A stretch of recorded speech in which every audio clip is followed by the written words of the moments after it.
All right, so step one is you need to pick your colors. I suggest you choose at least three. You can choose more than that. It's up to you how many you choose. And you're also going to need a pair of scissors so that you can cut. When you get your string out, you're going to want to make sure that it's all the same length. So I like to get it all in one little bundle here. And then you're going to unravel it. I like to unravel enough so that I actually double it back like this. It creates a little loop so that you can tie things into it, and it makes it that much easier. I'll explain in a little bit later about how you can do that. You can also just do it just from end to end and just tie it off right at the very end, and that's fine too. It kind of just depends on the look that you are looking for. The amount of string that you need, you're going to want to go from your fingertips all the way to your elbow. So make sure that you have enough, and you'll probably have extra at that if you're making a bracelet. So make sure you follow that. Okay, so I have cut my string, made sure that it goes from my fingertips to my elbow, and I doubled it over because I want a more clean look. So that being said, you want to take it, you want to fold it in half. And when you do that, you're going to create a little loop right here. You're going to make a knot. So in order to do that, you create just one over the other, and you're going to put this through the hole, okay? So all I did was twist it, and then you're going to put it through the hole. And as you pull, you're going to create a loop. So you can see that the loop is right here. There's the knot. You don't want it too big, so you can twist it to see where exactly you want it to fall. But I kind of want a small loop because we don't need something too terribly big. So the end result looks like this, and you can play with the strings to make sure that they all line up. That's not really important right now, but you should create something that looks like this.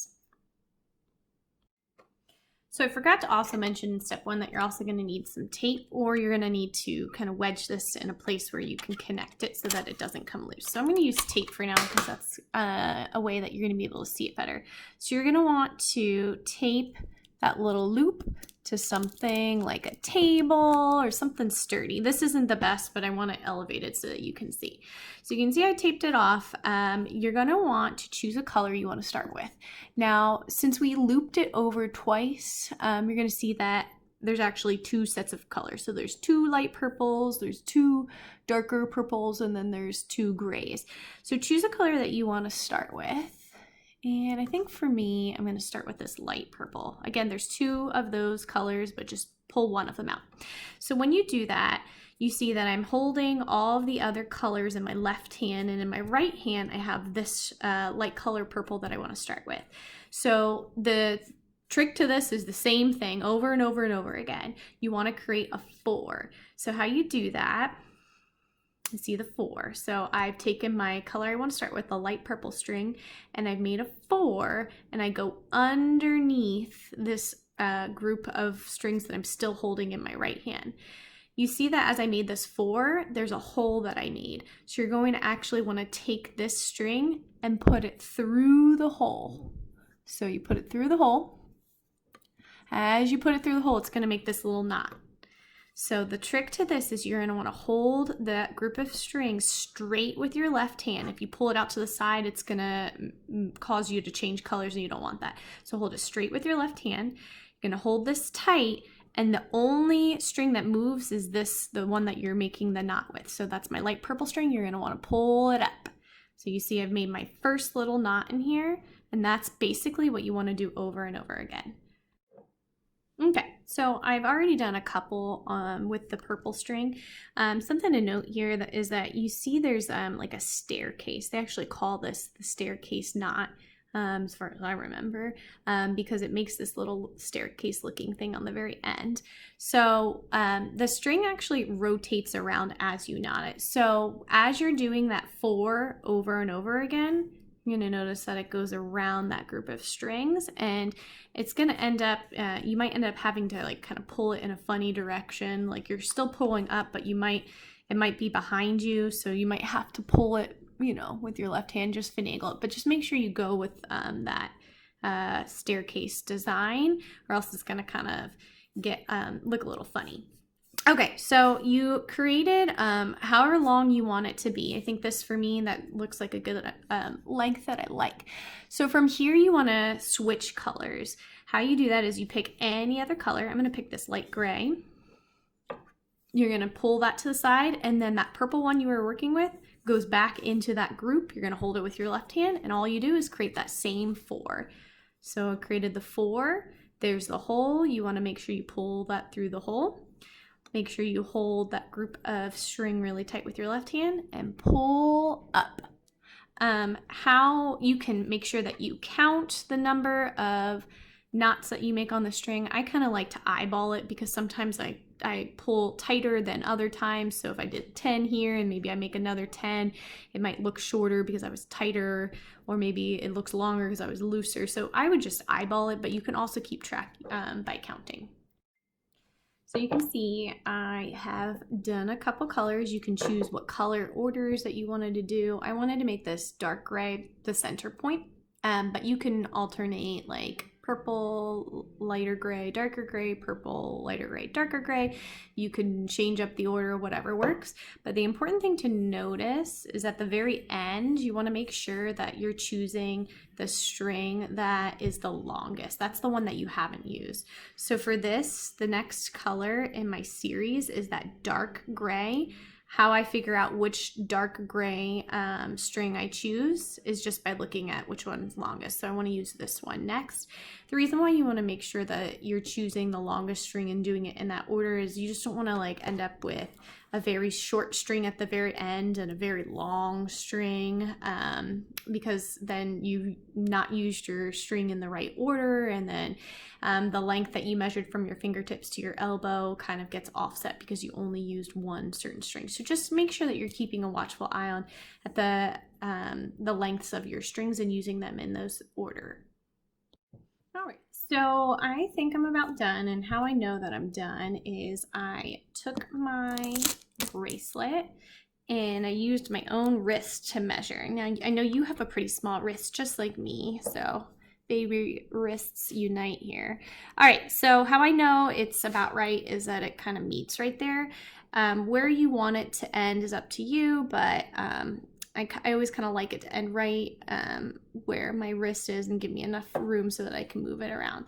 So from here, you get to decide what you want to do. You can end the bracelet simply by tying it. So option 1 is to make that same loop. So all I did was twist it. And then you're going to want to make sure that you pull this string through this hole. So all I did was twist it, pull it through, and when you do that, it creates this knot, and you can just twist, anchor it so that it comes in a certain place. You might have to play with it a little bit to get it exactly where you want it. So you can tighten it and end right there, and that's fine. I'm purposely not pulling on it because I don't want to end it this way. And then you cut it off a little bit, and you have enough just to tie it to the other side. The other way that I like, and I think Malia, you'll like this the best, is you can actually anchor your bracelet back to your place. And I like to take the strings and divide them up. So those 3 colors we picked, pull them apart. Oops. So I've got 3 and 3. And what I like to do is I like to braid it. So how you braid is you pull those apart. You're going to put those others aside because you don't need them right now. So I have 3 colors. It doesn't matter which one you start with or what order they're in, but you just want to twist them. So basically I'm going to start with my dark gray. I'm going to twist the dark gray and the purple. So I twist them, and then I'm going to twist my light gray and my dark gray. You just twist them, switch them. Okay, now I'm gonna go back to my left. Switch the purple and the light gray, so twist, and then twist the dark gray and the purple. And you just go back and forth. And as you can see here, you're creating a little braid that is going to serve as the way that you tie it off. And I'll show you how to do that in just a second. All right, so you can see that I finished the braid. I'd say it's about the length of from your knuckle to the whatever bone that is. So you want it to be about that long, maybe like an inch and a half. And so you want to tie this off. So the same way that I showed you before is the same thing you're going to do. So you're going to make a loop. So you see I made a loop, and this is my hole. You're going to put the string through the hole. So when you pull the string through the hole, you're going to have to kind of properly shimmy some strings around. Make sure that all of your loops are cooperating. Looks like they are not for me. Okay, there we go. And you're going to want to get it as close to where you ended your braid as possible. So if it's not close enough, you can kind of undo it a little bit, pull it a little bit closer, and then you knot it. So it's about where I want it. Pull it tight so that it ties it off.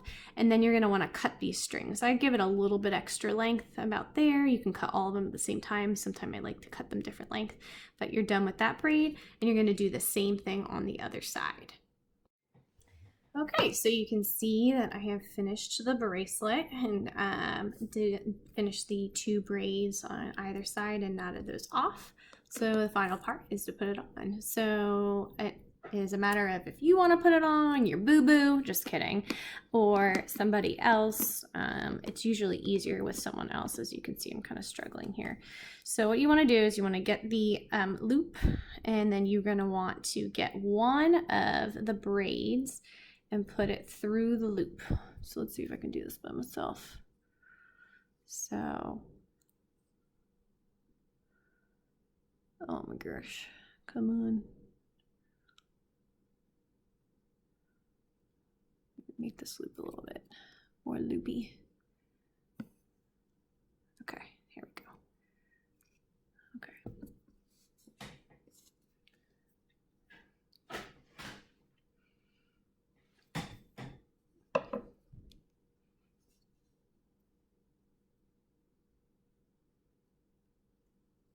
Okay, got it.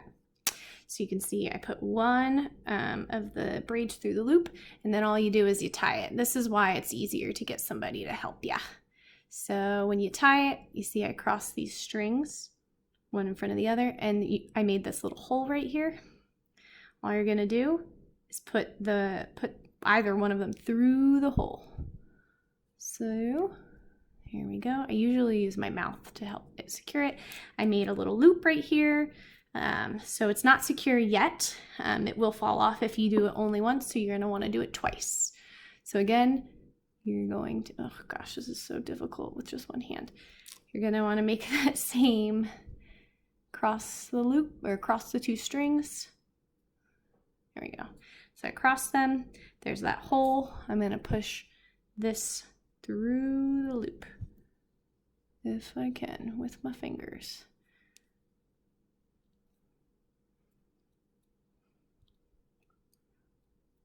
Okay, and then you're going to want to tighten it. I don't tighten it too much because I don't want to never be able to take this bracelet off, but you can see you have secured your bracelet. You've got your cute little braids. That's what I thought you would like, Malia style. If you just knotted it off, you wouldn't have the braids at the end, and that's fine. But you can see it fits on my wrist just fine. And if I want to take that off, then I just kind of tug at those knots. But since I knotted it twice, it shouldn't come off as easy. So I'm going to pull at them a little bit, and as you can see, when I pull at them, I've unknotted them, and then you can take it off.